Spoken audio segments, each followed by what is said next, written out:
Lieutenant General N.S. Raja Subramani, Vice Chief of Army Staff. Lieutenant General Rakesh Kapoor, Deputy Chief of Army Staff. Senior officials, members of the Diplomatic Corps, media, distinguished guests, ladies and gentlemen. Good afternoon and namaskar. On behalf of Ministry of External Affairs and Ministry of Defence, I warmly welcome all of you to this conference on Women in Peacekeeping, a Global South Perspective. This conference is a testament to India's consistent participation and leadership on the cross-cutting theme of women, peace and security as we step into the 25th year of its adoption at the UN Security Council. Now, I have the honor to introduce Lieutenant General Rakesh Kapoor, Adhi Vishisht Seva Medal.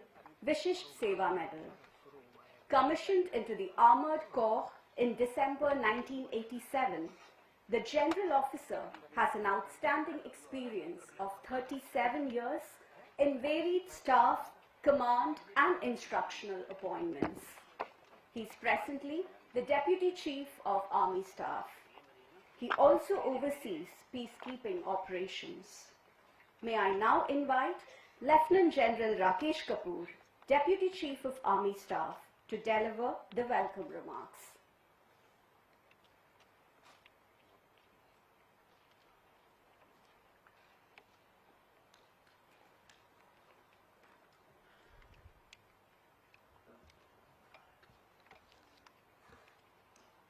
The Vice Chief of the Army Staff, General Raja Subramani, Shri Tanmay Lal, Secretary West,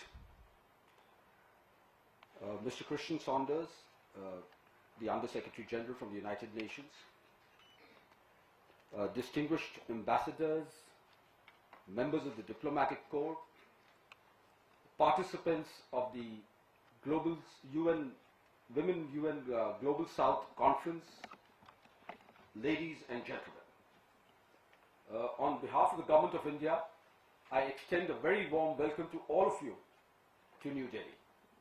And I also thank you all for taking this trip to New Delhi, and we are particularly pleased to have you amongst us. And we wish you a very pleasant stay in New Delhi.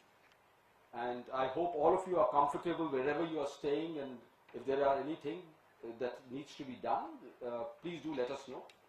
We have people appointed for that.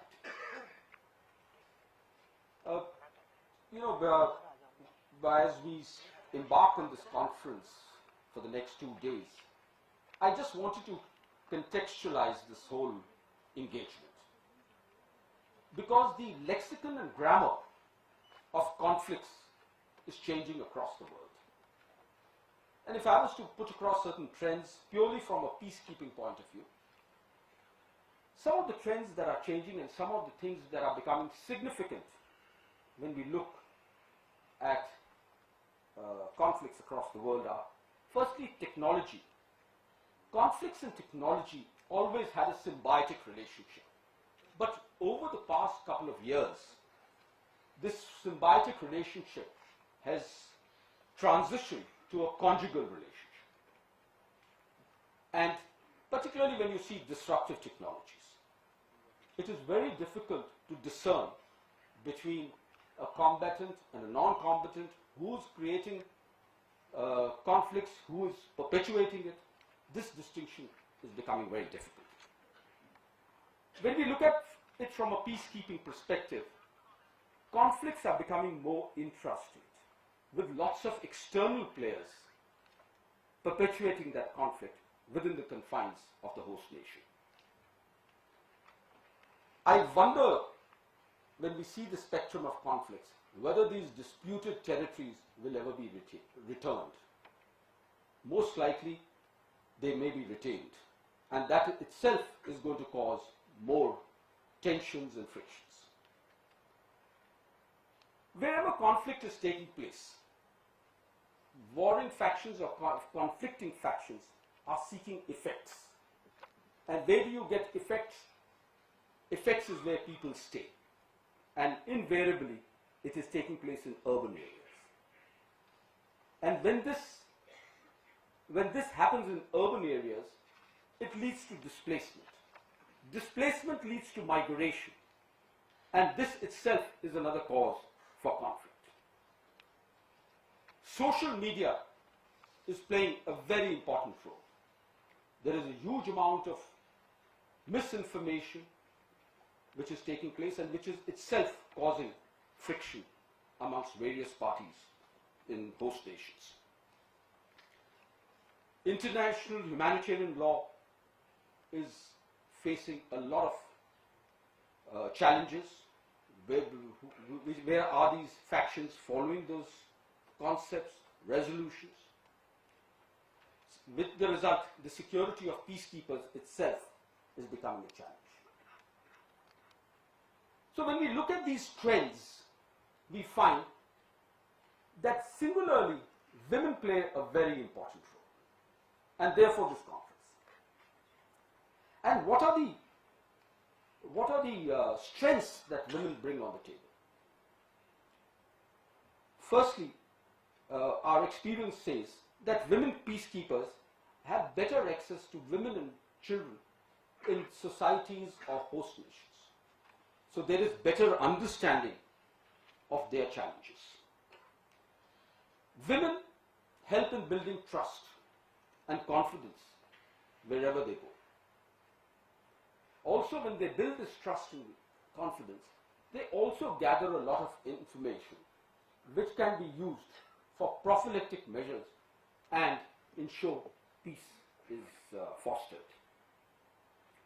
Women by their presence are role models of empowerment and encouraging other women in the host nation to pick up roles of security and governance. I think this is true, and I face it every day. Women are far better negotiators, and they're better at mediation. They help resolving certain issues. And when you look at it all in a cluster, this improves the operational effectiveness wherever missions are deployed. Because of better mission performance, a better approach, different perspectives being garnered together. And when you have this kind of operational effectiveness, there is greater credibility to a peacekeeping mission. So what does India stand for, and what is India doing about it? Firstly, India as a nation totally supports the UN Resolution 2493 and seeks enhanced role of women in peacekeeping. And what are we doing tangibly towards that? As of now, as far as we are concerned, we have approximately 20% of our military observers and staff officers as women deployed in our mission areas. While we may not have the same figure in contingents because our inherent capacity of women in our armed forces is lesser, but as our capacity increases, we would also increase that contribution. With all our contingents, we have female engagement teams. In fact, India was the first nation to deploy an all-women contingent in 2007 in Liberia. To improve mental health in the mission area, we've deployed women psychological counselors who reach out to other women and children in the mission area. And also we are practicing some of our traditional concepts of yoga, where we've deployed trained instructors to improve the mental health of people and finding better alternatives to overcome their own tensions. All our troops that are getting deployed for United Nations missions are sensitized towards cultural and societal issues, and we are getting international certification for their adherence to international humanitarian law before they get deployed. And if I was to summarize our complete philosophy of how we engage as far as United Nations and international cooperation is concerned, I would sum it up with the words of our Honorable Prime Minister, who, when he addressed the UN General Assembly, it encapsulates in 5 S's. The first being Samman, which is respect. We have mutual respect for every nation, and we respect their sovereignty and want to foster global harmony. The second S is Samvad, which means dialogue. We want to promote dialogue to resolve conflicts. The third S is Sahyog, which is cooperation. We want to build partnerships, sustainable development, and this is where women are very important. In all these aspects, women play a key role in it. The fourth S is Shanti, which means peace. And peace efforts, we want to be part of the peace efforts worldwide. In fact, our own freedom struggle, and this morning when Mr. Christian Saunders and I was engaged in a conversation, our independence struggle was totally non-violent. And the fifth S is Samriddhi, which means prosperity. We stand for shared growth and prosperity for all across nations. So this is what our complete philosophy is. What do we expect out of this conference?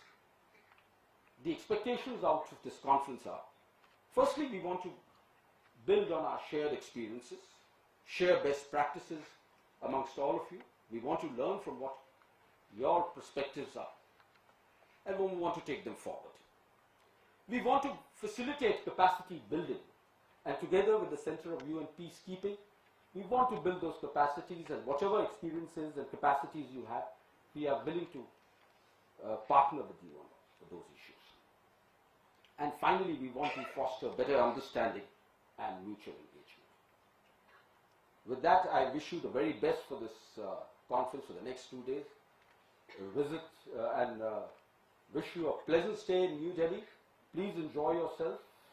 And since there are lots of women, we'll give you opportunities to shop till you drop. And wishing you the very best. Jai Hind.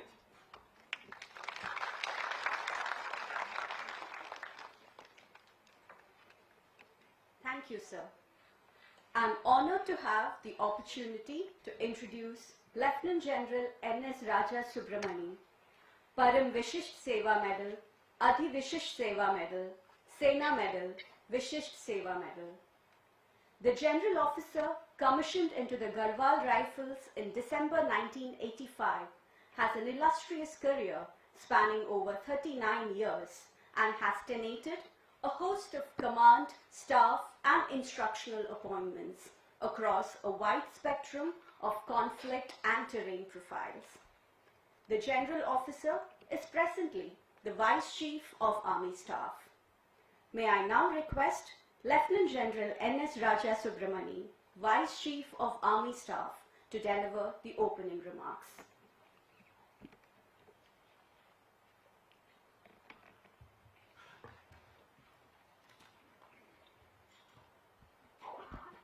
Thank you. Shri Tanmay Lal, General Rakesh Kapoor, Mr. Christian Saunders, distinguished guests, ladies and gentlemen.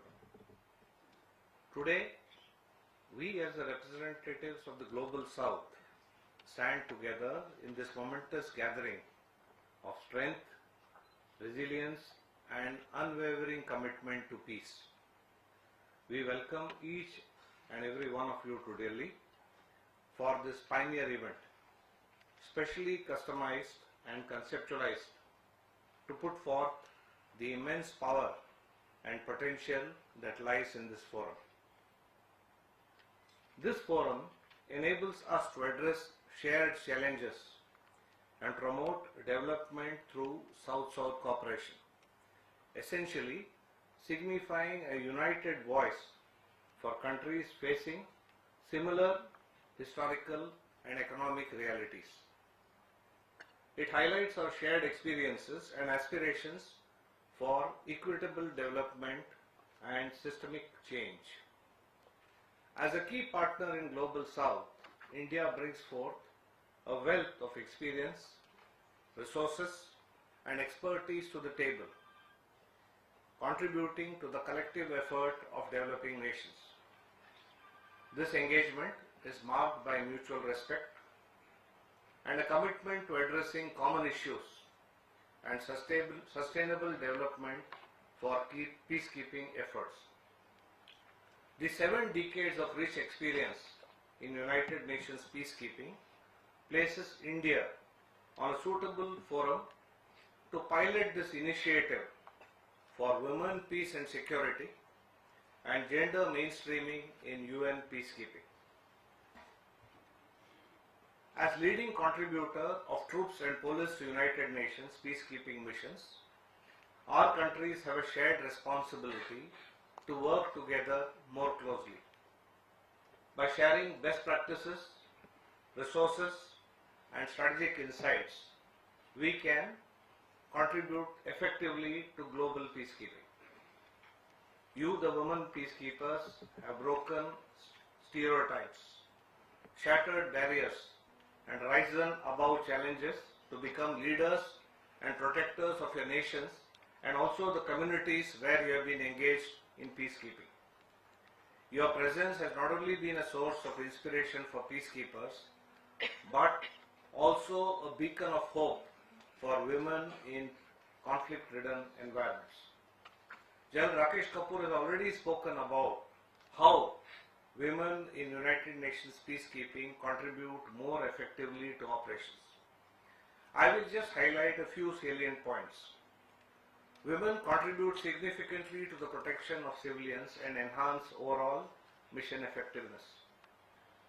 Their ability to build trust with local communities, which has already been mentioned before, improves the operational effectiveness as also the trust that the mission has with the local community.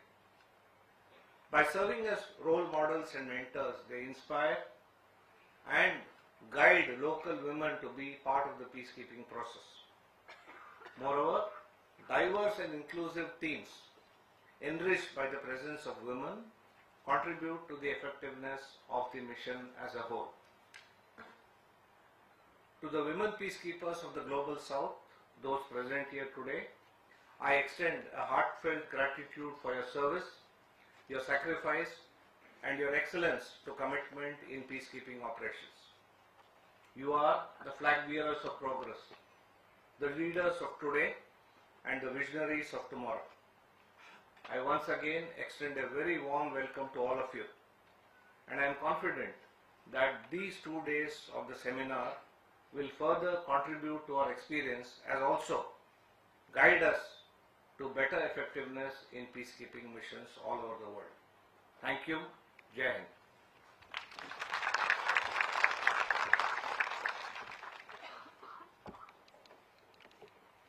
Thank you, sir. I now have the privilege to introduce Shri Tanmay Lal, Secretary West, Ministry of External Affairs.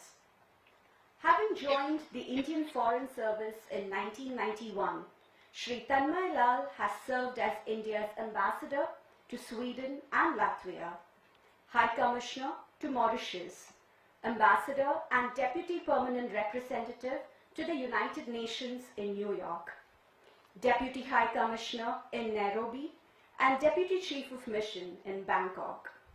He has also served in Austria, Iran and Germany. Shri Tanmay Lal is the recipient of the S.K. Singh Award in 2013 for excellence in the Indian Foreign Service. I call upon Shri Tanmay Lal, Secretary West, to deliver his remarks.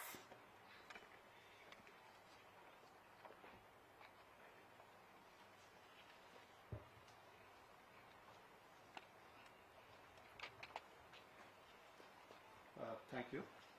Vice Chief of Army Staff, Lieutenant General Raja Subramani, Deputy Chief of Army Staff, Lieutenant General Rakesh Kapoor, Excellencies, fellow diplomat colleagues, UN officials, distinguished women officers representing the Global South, and colleagues. International peace and security environment is facing serious crisis. Today, peacekeeping, the flagship activity of United Nations, which has evolved considerably over the last several decades, is struggling with formidable challenges once more, even as UN completes 80 years of its establishment. At the same time, the successes and the setbacks over these past decades continue to bring forth fresh ideas about the future of peacekeeping. This conference, therefore, is a timely initiative as it brings together partners from the Global South as the international community considers the way ahead. The conference focuses on three unique but interlinked strands in the flagship activity of the United Nations, which is the UN peacekeeping, the growing role and contribution of women in these operations and their perspectives, and also the perspectives from the Global South, now the major troop contributor. Peacekeeping did not find a mention in the UN Charter, but evolved as an innovation soon after UN's establishment and flows from the UN Security Council mandates.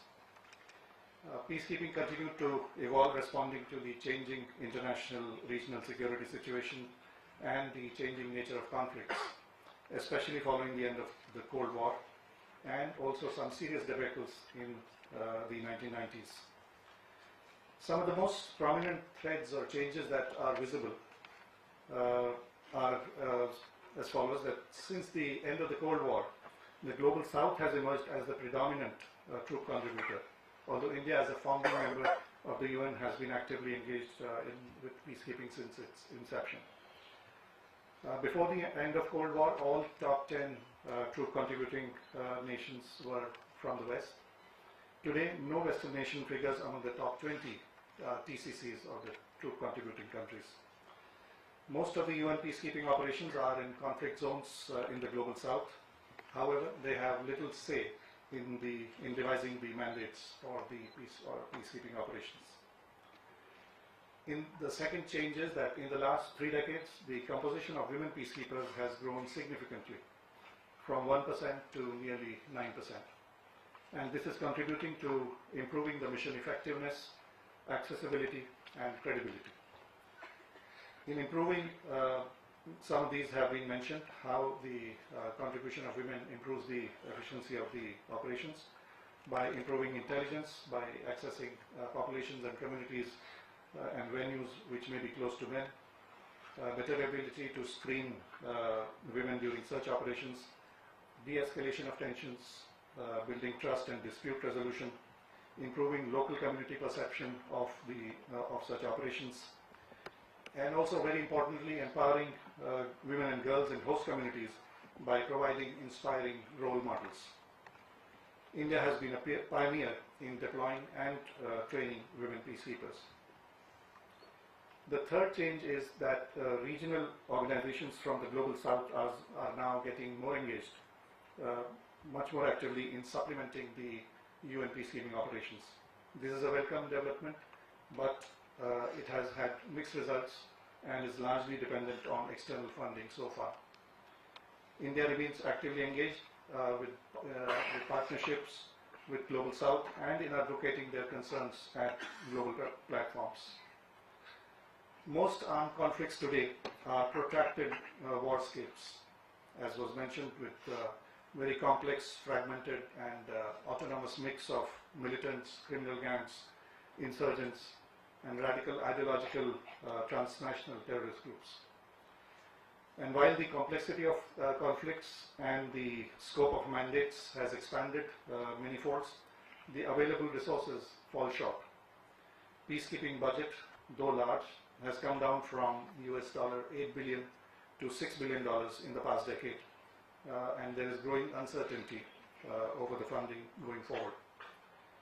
Although armed conflicts continue to increase, the number of uniformed peacekeepers is down by 40% over the last 2 years, from more than 100,000 to around 60,000, and no new peacekeeping missions are being approved. There are many long-standing fault lines around peacekeeping operations and their effectiveness, and these are well known. For example, the concept of responsibility to protect, the stark mismatch between the UN Security Council mandates and resources available, a lack of clarity on over-ambitious mandates sometimes, the lack of consultations or adequate consultations between the Security Council, the troop contributing countries and the Secretariat, and the capability requirements that are emerging for hostile and asymmetric environments. And this is the context for the upcoming Ministerial that will take place in Berlin, that will discuss the future of peacekeeping. It will consider an independent study commissioned by the Department of Peace Operations that has proposed a modular approach and 30 plausible models for future peacekeeping missions. And it is in this broad context, I may add, that India has had extensive, long-standing and wide-ranging experience in UN peacekeeping.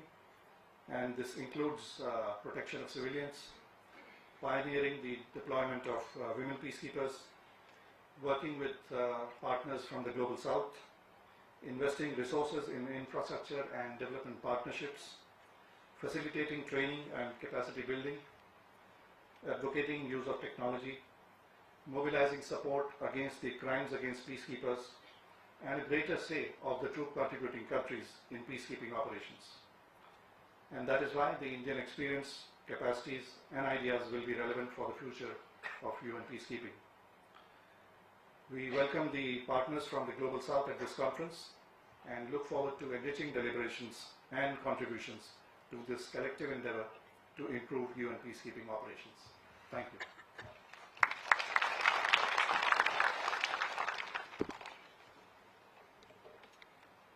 Thank you, sir. Honorable Minister of External Affairs, Dr. S. Jaishankar, is unable to be present today due to an urgent engagement. However, he has kindly sent a video message addressing the Global South perspective on peacekeeping. Please turn your attention to the screen for a video presentation from the Honorable Minister. Namaskar, good day. It is indeed a pleasure to address you all at this conference for women peacekeepers, where we focus on a Global South perspective. You are all aware that this year marks 25 years since the adoption of UN Security Council Resolution 1325 on women, peace and security. Indeed, this conference not only reflects the progress made so far, but also reaffirms our collective commitment to enhancing and empowering the role of women in peace and security. India is proud of its contributions and association with UN peacekeeping, a commitment that spans decades. Since the 1950s, India has contributed over 290,000 peacekeepers across more than 50 missions. In fact, India remains the largest troop contributing country to this day. Currently, more than 5,000 Indian peacekeepers are deployed in 9 of the 11 active missions, often in challenging and hostile environments, with a singular focus: the advancement of global peace and security. In this pursuit, India has unfortunately lost nearly 180 peacekeepers, whose supreme sacrifices are etched in the history of our collective endeavors forever. One such individual, Captain Gurbachan Singh Salaria, posthumously honored with the Paramveer Chakra for his courage during the UN mission in Congo, remains a beacon of inspiration. His is the singular case of this highest honor being awarded for operations conducted abroad. Friends, India has been at the forefront of deploying women in peacekeeping roles, both military and police. The first chapter of the journey began in the 1960s when Indian women as medical officers were deployed in Congo. In 2007, India was the first to deploy an all-woman formed police unit in Liberia, a pioneering initiative that had an indelible impact on both the host community and the broader UN framework. Over the years, this initiative empowered Liberian women, increasing their participation in security sectors. Today, India proudly continues this legacy with over 150 women peacekeepers deployed across 6 critical missions, including those in the Democratic Republic of Congo, South Sudan, Lebanon, Golan Heights, Western Sahara, and Abyei. India has produced a multitude of exemplary women peacekeepers who have inspired others globally. Dr. Kiran Bedi, who served as the first woman UN police advisor, Major Suman Gawani and Major Radhika Sen, recipients of the UN Military Gender Advocate Award in 2019 and 2023 respectively, and Ms. Seema Dhundia, who led the first all-woman formed police unit in Liberia. These are just a few who have blazed a trail for others to follow.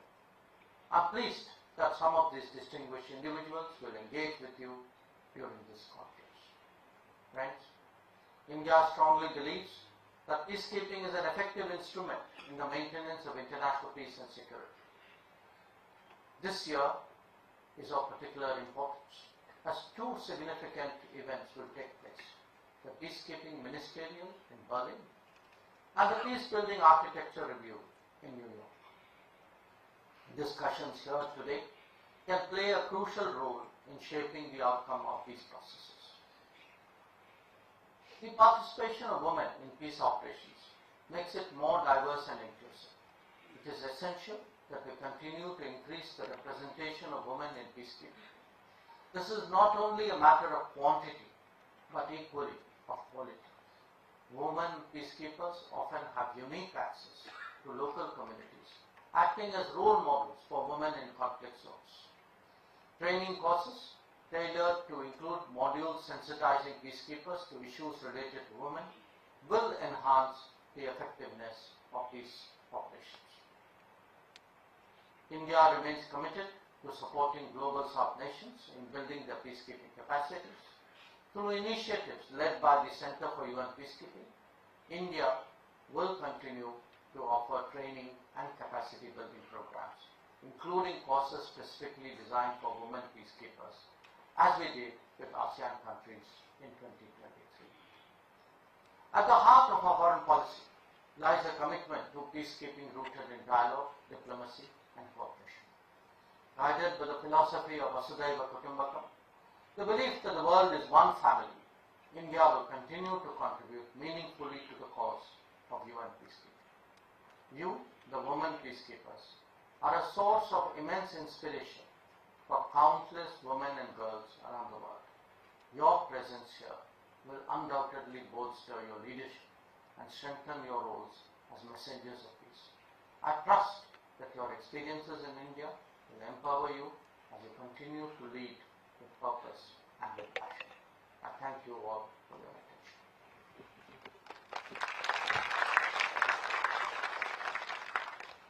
We thank the Honorable Minister of External Affairs in his absence for the video message. We have come to the close of the opening session. Thank you for your participation. Before we close, may I request the participants to proceed to the foyer for a brief interaction with the dignitaries. The interaction will be followed by a tour of the Make in India display and lunch thereafter. Thank you very much.